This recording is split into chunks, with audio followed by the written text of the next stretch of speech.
Shikues nderuar, ju përshëndesim, rikthyer sërish në TikTok për të ndalur me zhvillimet e reja, pra të cilat ndodhin tashmë në rajon, në vendin tonë, por edhe në botë. Do ndalemi ditën e sotme tek 3 tema të rëndësishme, të cilat prekin dhe zhvillime të fundit. Do ndalemi fillimisht tek Shtetet e Bashkuara të Amerikës, të cilat kanë kërcënuar dhe paralajmëruar një ofensivë të re ekonomike kundër Kremlinit.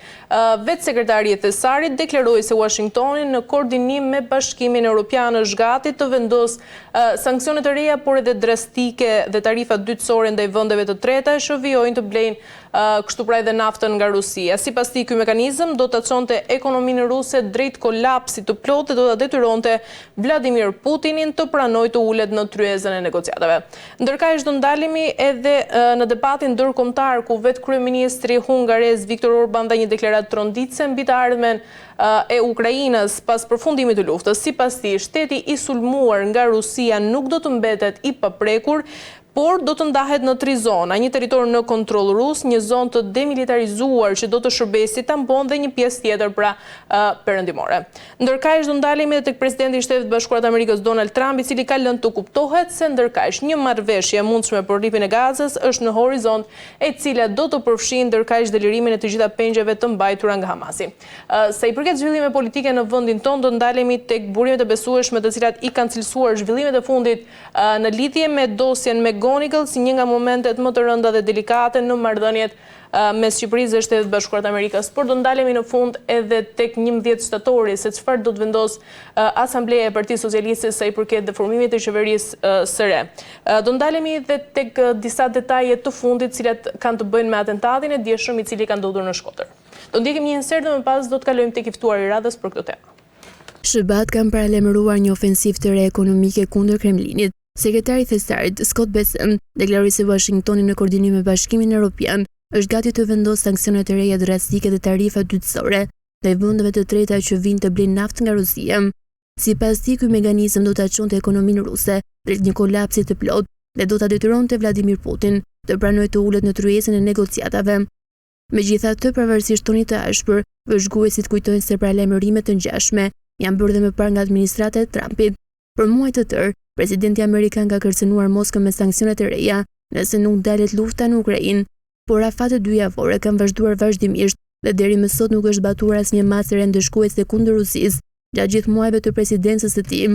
Kjo ka ngritur dyshime për vendosmërinë e vërtetë të shtëpisë së bardhë në përballje me Putinin. Në krahun tjetër të debatit ndërkombëtar, kryeministri hungarez Viktor Orban dha një deklaratë ronditëse mbi të ardhmen e Ukrainës pas përfundimit të luftës. Sipas tij, shteti i sulmuar nga Rusia nuk do mbetet i paprekur, por do ndahet në 3 zona, një territor në kontroll rus, një zonë të demilitarizuar që do të shërbejë si një tampon dhe një pjesë tjetër perëndimore. Orban i njohur për qëndrimet e tij të afërta me Moskën, theksoi gjithashtu se Kievi nuk do duhet të kërkojë anëtarësimin as në NATO dhe as në Bashkimin Evropian. Për më tepër, ai bëri thirrje liderëve të Evropës që garancitë e sigurisë për Ukrainën të mos i negociojë me SBA-n, por drejt për drejt me Vladimir Putin. Këto 2 zhvillime, kërcënimet e SBA-ve për një kolaps ekonomik të Rusisë dhe vizioni Orban për një ndarje të ardhshme të Ukrainës, dëshmojnë se lufta nuk është vetëm në fushën e betejës, por dhe në tavolinën e diplomacisë dhe ekonomisë globale. Të dyja mesazhet ndonse në kaje të kundërta, pasqyrojnë realitetin ndërlikuar të një konflikti që po trondit jo vetëm me Europën lindore, por edhe gjithë ekuilibrat botëror. Mirë, kemi tekur insertin dhe sot për diskutuar mbi këto zhvillime dhe të tjera kemi të ftuar mikun e këtij emisioni dhe jo vetëm, por edhe ekspert të marrëdhënieve ndërkombëtare, zotin Lutfi Bilali. Zoti Bilali, ju përshëndesim. Përshëndetje. Zoti Bilali, unë do doja ta nisja fillimisht me insertin që sapo dëgjuam së bashku dhe pyetja ime është për ta kuptuar më shumë ne, por edhe publiku. A është Amerika pra vërtet gati ta shëmb ekonominë e Rusisë me këto paralajmërime dhe kërcënime që ka marrë nga vetë ana e Donald Trump? Është vështirë, është pikpyetje të thua do ta shëmb, por a mund të ketë, mund të them, një lloj dobësimi të ekonomisë ruse që nënkupton edhe potencialit dhe mashinerisë ushtarake, sepse kuptohet që pa ekonomi të fortë nuk mund të kesh prodhim apo të riprodhojsh dhe të kesh një industri të fortë ushtarake. Mendoj që Trump ende nuk ka vendosur, nuk dihet që do ketë. Paraprakisht dua t'ju them që vitin e kaluar bilanci tregtar mes SBA Rusi ka qenë mbi $5 miliard, dhe pse ka pas, mund të them, sankcionime nga ana amerikane, sidomos të asaj që ka të bëjë me personalitetet, pastaj diçka me bankat, sistemin do thot bankar, por nuk kanë qenë sanksione aq të dukshme. Në fakt, zoti Bilali, e kemi vënë re se mbas gjithë ultimatumeve që kanë ardhur nga ana e SBA-s dhe Donald Trump, duket se kanë skaduar sa njëri por edhe tjetri. A është më dukshme frika nga vetë Vladimir Putin se sa duket? Ke drejt plotësisht, do të kem afatet atë të përcaktuar 30 ditor, pastaj 12 ditor që mund të them vetëm kanë kaluar dhe mund të flasim tash për çështjet të një arhive, të një historie, por momentalisht mendoj që Trump dëshiron goditjen ta bëj për varësinë evropiane për gazin amerikan, gazin e langshëm amerikan, që realisht edhe vetë Unioni Evropian ka marrë zotime që nga viti 2028 ta humb plotësisht varësinë nga gazi rus. Mendoj që është një lloj mjeti dhe presioni për bisedim për arritjen e paqes në Ukrainë, dhe a do kem sanksione amerikane do shumë shpejt. Mendoj që edhe Trump mendon që me Putinin kanë arritur në Alaska diçka që mendoj që nuk ka shkuar mirë pas takimit të organizatës së Shangajit. Dhe këtu ka qenë duket ajo dilema, nga se aleancat e tilla sot veri jug nënkuptojnë që edhe rusët kanë koketuar dhe nuk kanë marrë, mund të them seriozisht, edhe obligimet e tyre në dealin dhe në marrëveshjen me Trumpin. Por kjo do të jetë formë e cila do ketë efektin e vet, do shohim shumë shpejt. Sanksionet evropiane vala 18 më duket që nuk kanë pasur, mund të them, efektin e plot ose shkatrimin e ekonomisë ruse, them më drejt. Por ka një vërejtje të Trumpi për ata që furnizohen, sidomos e ka fjalën për Hungarinë dhe Slovakinë, përmes pipelinit apo gasjellësit përmes asaj anës turke, e cila, por edhe përmes Ukrainës, gasjellësi, i cili është goditur, them drejtën, disa nga forcat ukrainase dhe ka pas reagime të shumta, por në një farë mënyre vendet të treta që do goditen ka qenë një politik, mund të them, ndoshta në raport me Indinë, ka qenë jo qelluar, që edhe shumë ekspert dhe analist të kësaj fushë tregojnë që Trump ndoshta u ngutur me Indinë, që ka shtyrë të hinë të afrohet më tepër me Kinën. Dhe kjo mendoj që nga se fuqitë siç janë për shembull India, apo edhe mos flasim për Kinën, nuk janë Danimarka ose Luksemburg. Dhe kjo tregon qartë që një politikë e tillë me tarifa dhe doktrina, mund të them, tarifore e SBA-ve, duket që nuk ka qenë edhe shumë efektshme, edhe pse është levë i rëndësishëm në politikën amerikane që arrit që kundërshtarët apo ata që mendojnë të jenë në flotilën kundër interesave amerikane mund të ketë një efekt, apo mund të jetë dobishme. Por u treguar që realisht edhe mendoj që ajo që Trump ka paralajmëruar për vendosjen e sanksioneve që mund të jenë, mund të them, edhe të fazës së parë, pastaj edhe mund të jenë edhe faza e dytë, por mendoj që më tepër është mjet presioni. A mund të goditet ekonomia ruse, pak a shumë dyshoj. E qartë. Mirë, zoti Bilali, nga ana tjetër kemi edhe një paralajmërim nga kryeministri hungarez Viktor Orban, pra ku paralajmëron coptimin e Ukrainës. A mund të jetë ky një plan i fshehtë? Ukraina si shtet dhe konstitucionalizmi i saj ka një histori jashtëzakonisht interesante dhe nga gjitha shtetet nga pak ka mos ta më herët krijim të territorëve që u bashkangjitë Ukrainës, sidomos Transkarpatin, e cila gjendet në kufi me Hungarinë dhe kanë mund të them, ka pas historikisht një kundërshti rreth asaj që territore dhe banor hungarez në këtë pjesë të Ukrainës, ku Hungaria mendon që dhe është interesuar që ndoshta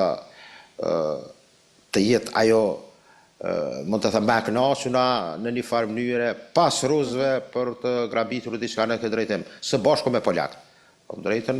polakët, Polonia ka pasur edhe më herët që nga shekulli 13-14 me mund të them me mbretërinë lituaneze kanë pasur në tërësi deri te Dnjepri, do thotë ka qenë edhe ai konflikti me perandorinë moskovite, natovite, sidomos më herët me luftat kundër hordhive të arta apo invazionit tataro-mongol. Dhe kjo histori tregon që Hungaria dhe sot elita shtetërore në Hungari pret ndoshta që të ketë kësi projekti, por mendoj që për momentin Hungaria nuk ka peshën që mund të rrezikojë në këtë drejtim, sa i përket aspektit, mund të them, pretendimeve territoriale, që të realizojë diçka, por pret që ndoshta Ukraina të vetësinë ose shtetësinë vetë ta vëjë në rrezik në të ardhmen, po që se nuk kem një marrëveshje paqësore. Po flas, po që se gravon lufta, atëherë realisht Odesa rrezikohet, komplet si region, jo vetëm si. Apo shndrohet tashmë Ukraina si një monedë shkëmbimi pra mes fuqive të mëdha? Po, mendoj që interesi evropian pikë së pari është që të ketë një farë lloj bademi apo muri kështu në tokën e Ukrainës, se realisht tash janë krijuar kondita që dikon ndoshta ka rënë 95 në Ukrainës është në kontrollin e forcave ruse. Dhe mendoj që evropianët të arrijnë që në Ukrainë ta mbajnë edhe pjesën tjetër që mund të jetë, do thotë nga tërë ajo spakun afër 500.000 km2 të mbajnë, do thotë do jetë dikun atu ai projekti tyre, mund të them, për Ukrainën që është mund të them edhe hambari i Evropës, por edhe për interesa tjera gjeostrategjike dhe evropianët fuqia tyre për të vendosur nuk është të nënçmohen evropianët, por realisht po që në luftë sa i përket asaj që potencialit ose teknologjisë luftarake evropianët nuk mund të jenë pa amerikanët ata që mund ta pengojnë sepse ta fitojnë luftën është pikpyetje, nga se kemi sot një situatë krejt ndryshe, por fuqitë e ndryshme, sidomos thash, polakët kanë apetite, sepse hungarez po ashtu, dhe kjo mendoj që tëra Rumonia po ashtu, është pjesa Gotovinës, atë pjesë e cila realisht pas ardhjes në fuqi të bolshevikëve dhe mund të them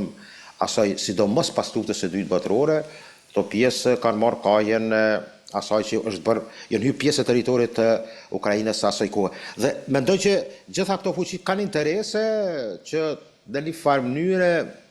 përpos mund të them rusëve dhe polakëve të cilët janë të interesuar ta shpërbëjnë Ukrainën, tjerat forcat që kanë interese, apo ajo që Ukraina është pjesë e Evropës, mendojnë që do ishte mirë që shteti i Ukrainës të ekzistojë në konturat e tilla, edhe pse mund të jetë ajo ndarja ose vija demarkimit me atë çka po ndodh me luftën në Ukrainë. Është qartë. Mirë, zoti Vlali, për ta mbyllur këtë pjesë të parë dhe për të kaluar tek pjesa e dytë më pas, pyetja e fundit, kush do ta pasojë më shumë në fund nëse ndodhin gjitha këto pra zhvillime që ne sapo diskutuam tashmë, do të jetë vetë presidenti rus Vladimir Putin, Ukraina apo Perëndimi?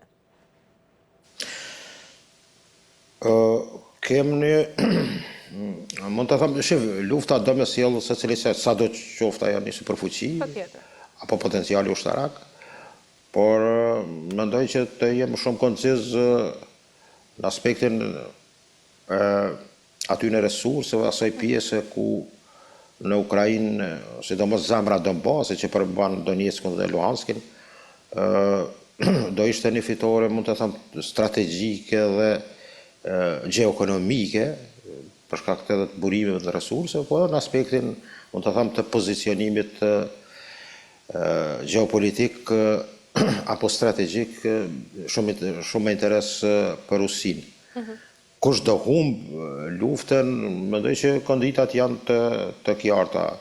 A do kemi garancione të sigurisë së Ukrainës dhe Evropës që hynë, mendoj që në paket, për shkak të rrezikut pas 4-5 vite apo në decenit të ardhshme, që ata që mendojnë që mund të krijohet vije, mund të them, sikur mes dy Koreve, gabojnë sepse potencialisht mund të kemi konflikte edhe pas 2-3 apo 5 viteve. Dhe për këtë është rëndësishme koncepti i sigurisë, jo vetëm të Ukrainës, por edhe gjithë Evropës. A do jetë, mendoj që ekonomikisht dhe në aspektin e shitblerjes, të shitjes asaj që kanë në dispozicion Amerikanët, mendoj që ekonomikisht fitues janë Amerikanët. Strategjikisht janë Rusët, mendoj që Evropianët janë humbësit më të mëdhenj, për shumë arsye. Njëra ndër to është që ekonomia tyre dhe financimi, mos flas edhe për marrjen e refugjatëve ukrainas, do thotë potencialisht Evropianët mund të them që kanë pa dame nga kjo luftë, sepse dihet që barra më e madhe për financim ka qenë nga ana atyre dhe ekonomia atyre dhe sidomos ajo që ka të bëjë sot në politikën globale, sa i përket tregjeve, Evropianët nuk janë në frikë edhe nga invazioni kinez, por edhe nga presioni, mund të them kështu i butë i Amerikanëve për të financuar luftën, por edhe për të krijuar varësi nga gazi amerikan. E qartë. Mirë, zot Bilali, kalojmë në lidhjen e mesme, ndikim insertin më pas rikthehemi.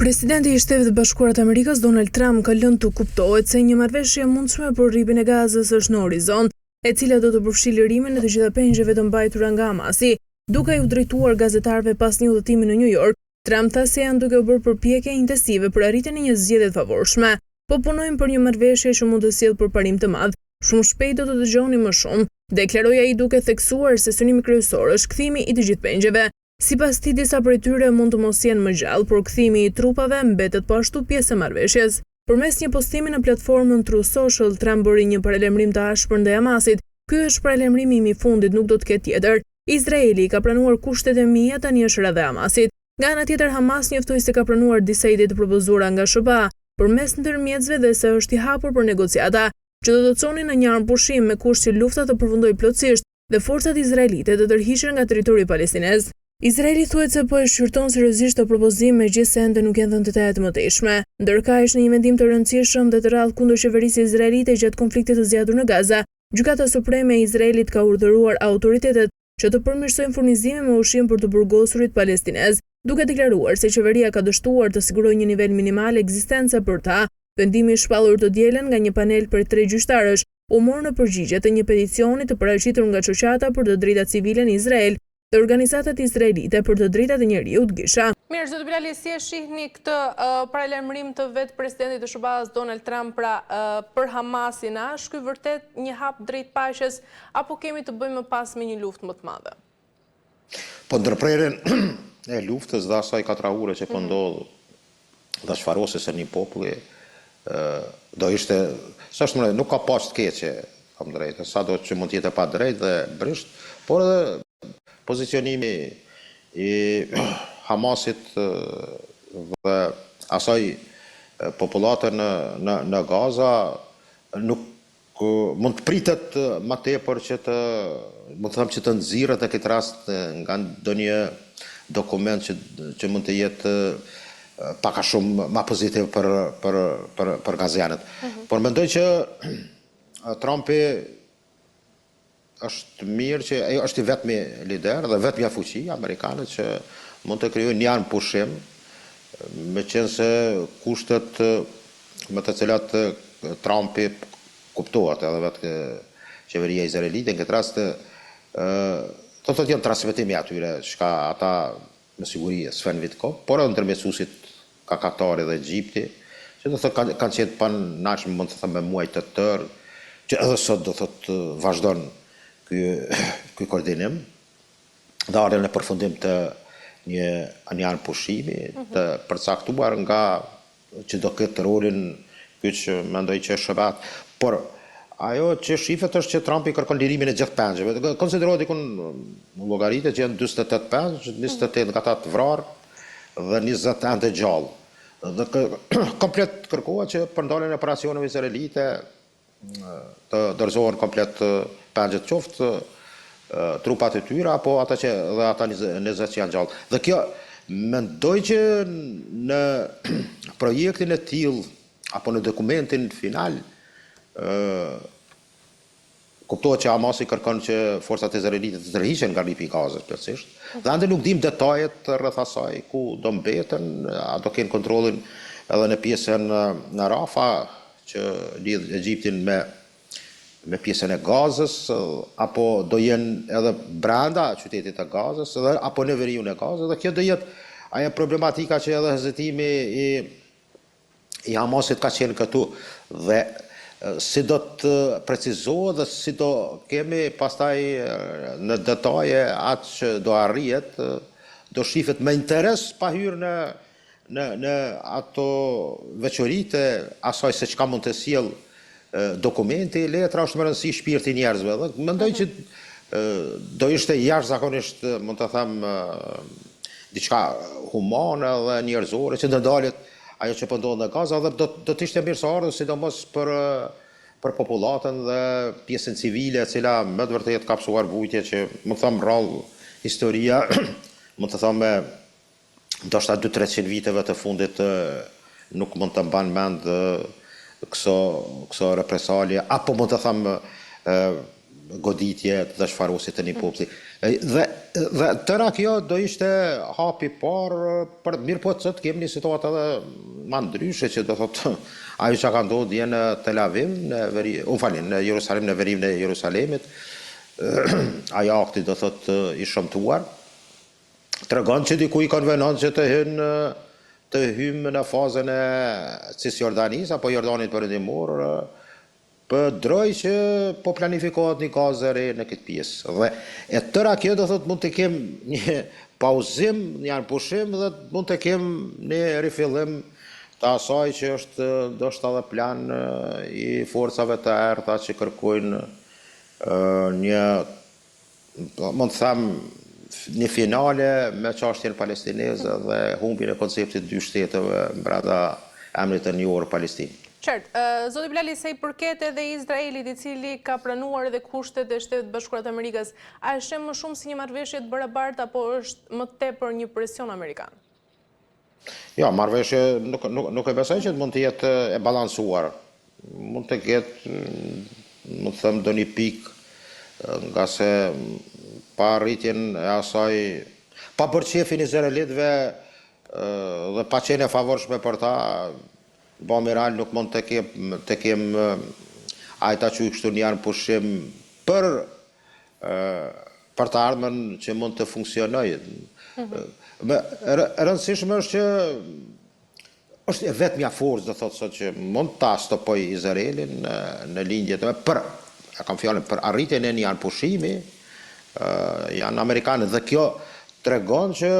presionin ndoshta edhe i vendeve të Xhirit apo Egjiptit apo edhe i Turqisë mund të kenë ndikuar. Shef, është ajo letra e mjekut palestinez dërguar Erdoganit ku kërkon ne nuk kem pritur që të intervenojnë ushtarakisht, po kem pritur që të mos daleni të vdesë murie. Dhe kjo do thotë është minimumi i gjithë asaj që palestinezët dhe ajo popullat mund të them në kushte jashtëzakonisht të mjeruara që jeton sot. Shpirti i tyre nuk është i mjeruar, po mund të them aspektet dhe gjitha rrethonat që janë krijuar nga një ofenzive të tillë për shkatrimin e kësaj popullate tregon që ata mund të jenë, mund të them, ndoshta ma të gëzuarit për të arritur që të kenë jetë që dhe të kenë gjanat elementare, sidomos bukën e gojës që realisht mendoj që Amerikanët spaku Trump dëshiron dhe gjithë ajo që ka propozuar për atë rivjerën mendoj që është shëmtuar. Meqense këto plane mund të realizohen, nga se është ajo mund të them oferta tyre për $5.000 për secilin që dëshiron të lëshoj Gazën, pastaj qiran disa vjeçare të paguar dhe do thotë Për dikon është të rëndësishme që kjo pjesë mund të jetë një resurs i gjakut, mund të thamë, me gjak i larë, por për interesa, mund të thamë, që kanë bëjnë ma tepër me atë që fuqitë mëdha dhe në këtë rast interesat e mega kompanive dhe koncerneve të ndryshme të krijojnë kapital, që me të vërtet besoj që do jetë të dështune. Ajo pikë edhe Rivierës. Zoti Vlali, çfarë ndodh nëse kjo marrëveshje do të dështojë? Cilat do të jenë pasojat më fatale, por a mund kemi ndërkaq edhe një përplasje të re? Mendoj që do kemi. Po them ekskluzivisht për kanalin e juaj në nëntor, në së lartë në janar, do kemi goditje të fuqishme në Liban nga Izraeli, nga IDF Izraelit. Operacioni është koduar Qekani i Zotit. Dhe mund të kemi prap do përgjaj ashtu si në goditje që është bërë Iranit dhe bazat ato që janë të nëndleshme të forsave të Hezbollahut, sepse kemi një arritjen e një marrëveshje brenda Libanit mes qeverisë libaneze, ushtrisë së shtetit të Libanit me grupin Hezbollah, e cila deri dikun mendoj që ka, sepse është shaj për se edhe dje ka bombarduar Izraeli, tham drejtën, edhe ka vrarë disa persona në jugun e Libanit, ajo pjesa lumit litan poshtë deri te kufiri i Izraelit, paraqitet që bastioni më i fuqishëm i Hezbollahut. Por gjitha këto tregojnë që do kemi një vjesht dhe hyrje të dimrit me eskalim jashtëzakonisht të rëndë dhe goditje të rëndë. Dhe kjo tregon që mund të kemi brenda kufive të Palestinës si emër historik, apo Izraelit si shtet në pjesën e saj dhe pjesën e Cisjordanisë, mund të kemi situata jashtëzakonisht të rënda dhe të cilat janë të paparashikueshme. Koncepti i Izraelit shifet që është ekskluziv në pastrimin dhe largimin dhe dëbimin të hap pas hapi marrjes së tokës edhe në Jordanin Perëndimor dhe largimin e kësaj popullate dhe krijimin tamam të Izraelit të pastër. Sot do arrihet kjo, unë besoj që do jetë jashtëzakonisht e rëndësishme që në Gazë të arrihet një pushim për shkak të aspektit humanitar dhe të shpëtimit të jetës së njerëzve. Ndërsa e dyta është a do ndalet Izraeli, unë dyshoj që ai më duket që është vetëm në fazën jashtë atë që bën me palestinezët, është vetëm në fazën fillestare. Nga se apetitet e tyre dhe qeveria Netanyahut kërkon që edhe në Siri në pjesën ku jetojnë drust, por edhe në Liban të kemi po ashtu me Jemenin, që rrezikon çdo ditë me disa drona apo disa raketa, të cilat në pjesën e lart të jugut të Izraelit. Do thotë do kemi situata që jashtëzakonisht do jenë të vështira për të arritur. Linja e afërt nuk arrihet pas pa balanca të forcës. Nga ana tjetër, a mund t'i besojmë vërtet Hamasit kur thotë se është gati për negociata edhe për armëpushim? Tham drejtën, Hamasi ka hyrë në një fazë që nga fillimi ka, mund të them, ka pas taktik të gabuar. Hamasi kuptohet që në pjesë të madhe të botës perëndimore, në pjesë tjetër shihet si organizatë terroriste, ndërsa në pjesën tjetër turiste organizatë çlirimtare, por mendoj që Hamasi ka bërë taktikisht gabime, edhe ajo që ka ndodhur në tetorin e 2023-s, mendoj që është një aventurë e rrezikshme. Ta them drejtën, turqët e dinë fare mirë, mendoj që edhe Egjipti mund të jetë po në këtë pozicion. Opsioni për të arritur që të goditet Izraeli është opsioni më i rrezikshëm, nga se ekziston një potencial dhe është, po du të them, të hitë Samuel Hirsch, i cili ka atë librin jashtëzakonisht opsioni Samson, që shumë njerëz nuk e kuptojnë këtë që është opsioni i asaj që preket susta bërthamore dhe shkatërrohet edhe ata që sulmojnë Izraelin, po shkatërrohet edhe vetë Izraeli. Dhe kjo do thotë është ajo që besoj që edhe Turqia dhe kushdo e din që është vështirë të hyjet në një aventurë të tillë me Izraelin. Aq më tepër kur prapa ka edhe shëbat. Prandaj mendoj që do jetë vetëm një presion i madh, një fuqi shumë e madhe e cila mund të krijojë një status quo. Jo të krijojë gjendje, mund të them, të një relaksi apo të raporteve arabo-izraelite. Por do jetë një gjendje e cila mirëqenia njerëzve të arrijë dhe të shpëtohet jeta njerëzve në Gaza, por edhe Jordani Perëndimor, i cili më duket që është në prag të një reprize që apo ndodh në Gaza.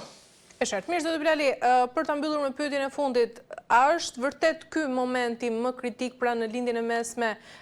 ku një marrëveshje mund të sjellë ose armpushim pra për paqe, ose mund të sjellë edhe përplasje të reja për një luftë më të madhe, duke qenë edhe duke u ndalur edhe tek paralemrimi yt që bëre sa i përket vjeshtës? Besoj me një qeveritë të tillë izraelite dhe me një kryeministër të tillë, i cili thon drejtën,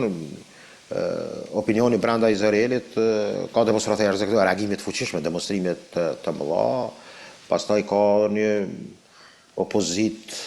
që ata quajnë dill dhe arritjen e dillit me pengjet. A mund të ketë një arpushim të qëndrueshëm me këtë qeveri? Është thirr të thuhet, por mendoj që është në interes, mund të them, për shkak të shumë ndryshime, sepse bota ka hyrë në një transformim, ta quaj kështu. Atë që tha dhe që u arrit ajo në Peking. Kemi, do thotë, ndryshime besoj edhe në lindjet e mesme. Për momentin, adut kryesor i tërë kësaj për të arritur një dill që spaku shpëton jetën e njerëzve dhe pastaj krijohen parakushte për fillimin e iniciative të tillë që do gjasonte me ato marrëveshjet që në bada ma herët që ka Oslo 1 dhe Oslo 2, por mendoj që pola e fortë në këtë rast Izraeli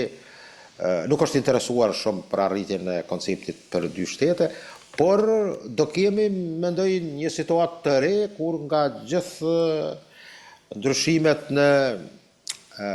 konceptin e multipolarizmit, në polaritetit, multipolaritetit në botën e ardhshme, mund të jetë ndoshta edhe për linjën e mesme një ofertë më pozitive për ata që sot vuajnë. Por mendoj që kjo do jetë kohë që do kushtoj, nuk është aq kohë e shpejt, por e rëndësishme për momentin është që të arrihet një arpushim që të shpëtohen jetët e njerëzve dhe ajo vujtje që jashtëzakonisht është për të ardhur keq për çdo qenie njerëzore dhe mund të them që këtë humanitet të tillë që nga arti, sporti, politika, diplomacia dhe gjitha nivelet dhe shtresat e opinionit e Perëndim është për t'i përgëzuar, sepse me siguri kanë dhënë një kontribut dhe kanë hapur, mund të them, tërë atë çka kanë pasur në sinqeritetin dhe në shpirtin e tyre, që mendoj që ndoshta i kanë turpruar edhe arabët. E qartë.